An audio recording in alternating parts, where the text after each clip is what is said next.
ओम। गुरु नाम है ज्ञान का, शिष्य सीख ले सोई। ज्ञान मर्जाद जाने बिना, गुरु और शिष्य न कोई। ज्ञान का नाम ही गुरु है, इस बात को शिष्य जान ले।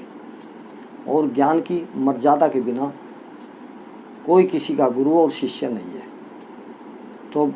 तो अब आगे हम बता रहे हैं ज्ञान है क्या। तो हमने ये जो है दोहा रामायण से ले रहे हैं कि ज्ञान किस चीज़ का नाम है, वो आपको सुना रहे हैं। ज्ञान मान जह एकौ नाई, देख ब्रह्म समान सब माही। कहिए तात सो परम विरागी, तरन सम सिद्धि तीन गुण त्यागी। तो इसका अर्थ भी सुना रहे हैं हम आपको। ज्ञान वह है जहाँ मान आदि एक भी दोष नहीं है, सब में समान रूप से ब्रह्म को देखता है। हे तात, उसी को परम वैराग्यवान कहना चाहिए। समान रूप से ब्रह्म का मतलब है कि एको ब्रह्म द्वितीयो नास्ति। जैसा वेद कहता है कि भाई एक ही परमात्मा का जो अंश है आत्मा के रूप में, वो सभी जीवों में है, सभी जीवों में उसका अंश है। ईश्वर अंश, जीव अविनाशी, ऐसा कहते हैं।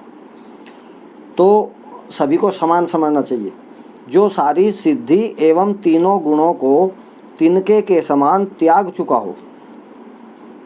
तीन गुण आप जानते ही हैं, सतोगुण, रजोगुण और तमोगुण, जिसमें मान, दंभ, हिंसा, क्षमा, राहित्य, जो किसी को क्षमा नहीं कर सकता वह भी मनुष्य ज्ञान के लायक नहीं है। यानी कि क्षमा करने का भाव उसमें होना चाहिए।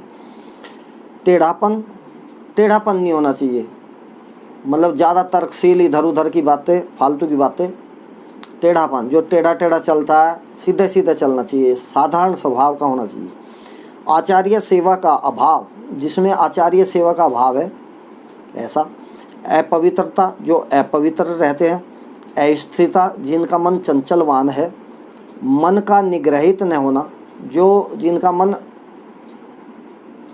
ठिकाने पर नहीं है, मतलब जिनका मन जो है ना चंचल है, जो यानी कि निग्रहित न होना, जो मन जो है जिनका अपने कंट्रोल में नहीं रहता, उसके लिए शब्द दिया हुआ है निग्रह करना, मन का निग्रह करना। तो जिनका मन निग्रह नहीं है ऐसे लोग। इंद्रियों के विषय में आसक्ति, जो सदैव इंद्रियों के विषय में अपनी आसक्ति रखते हैं। अहंकार, जिनको अहंकार है। जन्म मृत्यु, जरा व्याधि में जगत, जो जन्म मृत्यु वाला जो जगत है, ये जो इसमें सुख बुद्धि रखते हैं, अगर भाई यहाँ से तो बिल्कुल नहीं जाना है, यहीं रहना है, तो ऐसा भाव जो रखते हैं और उस तरह से व्यवहार करते हैं, वे लोग। स्त्री, पुत्र, घर आदि में आसक्ति तो होनी चाहिए, लेकिन उतनी होनी चाहिए। लेकिन आसक्ति का मतलब एक अटैचमेंट जिसको बोलते हैं, बहुत ज़्यादा।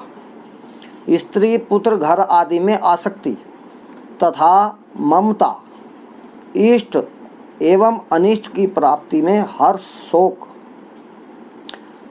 यानी कि अगर कोई अनिष्ट होता है तो बहुत ही ज़्यादा उसको दुख होता है, और कुछ प्राप्ति होती है तो बहुत ही ज़्यादा हर्ष होता है। ऐसा नहीं होना चाहिए। भक्ति का अभाव, एकांत में मन न लगना। जिस व्यक्ति का, साधक का मन एकांत में नहीं लगता, उसको ज्ञान होना दुर्लभ है। विषयी मनुष्यों के संग में प्रेम, जिसको विषयी मनुष्यों के संग में प्रेम होता है, ऐसे मनुष्य भी साधक नहीं बन सकते, उनको ज्ञान नहीं हो सकता। जहाँ ये 18 अवगुण न हो तभी व्यक्ति ज्ञानी हो सकता है। और नित्य आध्यात्म में स्थित तथा तत्व ज्ञान के अर्थ स्वरूप परमात्मा का नित्य दर्शन करता है, वही साधक ज्ञानी है। तो आज के लिए इतना ही। ओम।